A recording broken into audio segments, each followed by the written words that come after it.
আসসালামু আলাইকুম বন্ধুরা, কেমন আছেন আপনারা? আপনাদের দোয়ায় অনেক ভালো আছি। প্রতিদিনের মতো আজকে আবার একটা নতুন ভিডিও নিয়ে চলে আসলাম আপনাদের মাঝে। ভিডিওটা যদি ভালো লাগে লাইক কমেন্ট শেয়ার করে দেবেন, পাশে থাকা বেল আইকনটি বাজিয়ে রাখবেন, তাহলে নতুন ভিডিও ছাড়ার সঙ্গে সঙ্গে আপনাদের কাছে নোটিফিকেশানটা চলে যাবে। রোশনি আক্তার লাইফস্টাইলে সবাইকে স্বাগত জানিয়ে আবার ভিডিওটা শুরু করছি। আজকে ভিডিওতে অন্য কিছু নেই, আজকে ভিডিওতে আছে কিভাবে আমরা তালের বড়া বলি আমরা, আপনারা কি বলেন জানি না, আপনারা পিঠা বলেন কি বড়া বলেন, আমরা তো তালের বড়াটাই বলি, তৈরি করি সেটাই দেখাবো। আমি ঘুম থেকে উঠে দেখি আম্মা দুটো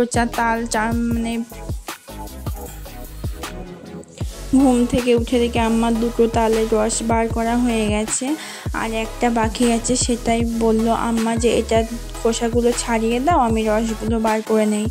খোসা ছাড়িয়ে দিয়ে আমি নারকেলগুলো কুড়ে নিলাম। দুটো নারকেল ফাটিয়েছি।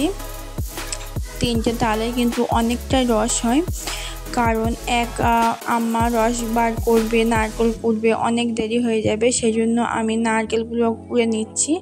আম্মা তালের রসগুলো বার করছে, আর আমার মনা খাবে নারকেল, আমি দিচ্ছি সেটা নেবে না, ও নিজে হাতে করে নেবে, খাবে। নারকেলগুলো কোড়া হয়ে গেছে আমার। নারকেলগুলো কুড়ে নিলাম, নিয়ে সুন্দর করে এক জায়গায় করে নিলাম। আজকে অনেকটা তালের বড়া করবে, কারণ আমার ননদের বাড়ি সুখ দেবে। আমি সাধারণত এসব কাজ করি না, আম্মা করে, আমার অত ধৈর্য নেই। এই তালের রসগুলো বার করা হয়ে গেছে।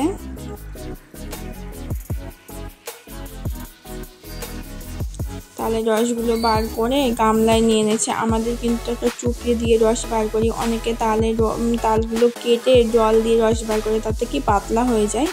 আমাদেরটা কিন্তু অনেক ঘন। নারকেল কোড়াও হয়ে গেছে, তালের রস বার করাও হয়ে গেছে। আম্মা বলছে আমি নামাজ পড়ে নেই, তারপরে মাখাবো। আমি ঠিক আছে, আপনি নামাজ পড়ে নেন। নামাজ পড়ে আম্মা চলে আসলো। প্রথমে নারকেলগুলো দিয়ে দিল। আপনারা হয়তো দেখতে পাচ্ছেন অনেকগুলো রস হয়েছে। নারকেল দিয়ে আম্মা একটু চিনি দিয়ে নেবে, কারণ চিনিগুলো গলতে একটু দেরি হয়, সেই জন্য চিনিটা আগে দিলে ভালো হয়, একটু বেশিক্ষণ লাগে গলতে, মোটা চিনি তো, সেই জন্য। আম্মা মাখাচ্ছে আর আমি শুধু দেখছি। এইসব কাজে আমার কোনো ধৈর্যই নেই, আমি করিই না কোনো রকম পিঠা। সব করতে পারি কিন্তু করি না, ভালো লাগে না আমার। এত ধৈর্য ধরে কাজ করতে আমার একদম ভালো লাগে না।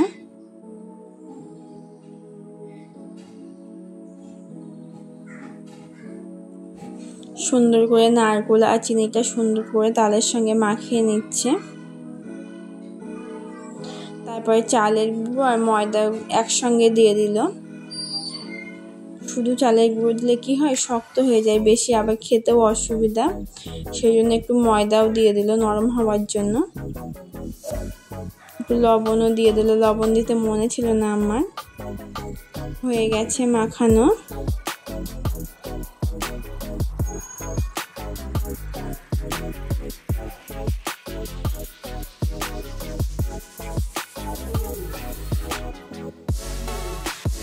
অনেকক্ষণ লাগে ভাজতে, এই বড়াগুলো ভাজতে অনেকক্ষণই লাগে। আম্মা একটু চেখে দেখছিল মিষ্টি ঠিকঠাক আছে কিনা। আম্মা ওইদিকে মাখাচ্ছে, আমাকে বললো কড়াটা দিয়ে দাও গ্যাসের উপরে, তেলটা গরম হোক। তাই কড়াটা দিয়ে দিলাম আমি। গ্যাসটা ধরিয়ে দিলাম, এবার তেলটা দেব।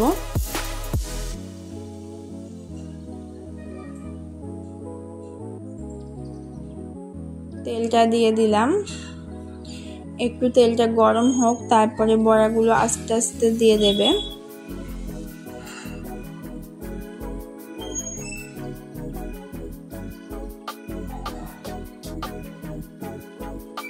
তেলটা প্রায় গরম হয়েই গেছে। আম্মা একটা দিয়ে দেখলো যে হ্যাঁ তেলটা গরম হয়ে গেছে, সেই জন্য আমাকে বললো ওটা তুলে দাও। আমি বলি না থাক, আপনি ওইভাবেই দিয়ে দেন।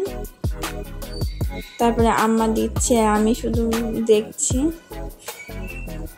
বললাম না এইসব ভালোই লাগে না আমার করতে, একদম খেতে ভালোবাসি আমি, প্রচুর মিষ্টি খেতে ভালোবাসি।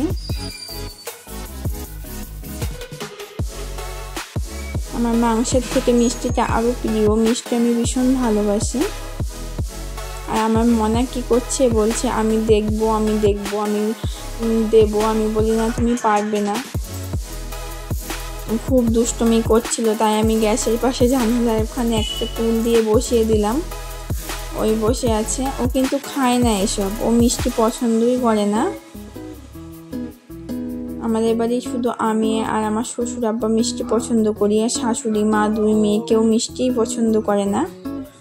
হয়ে গেছে, বড়াগুলো তুলে নিচ্ছে আম্মা এবারে।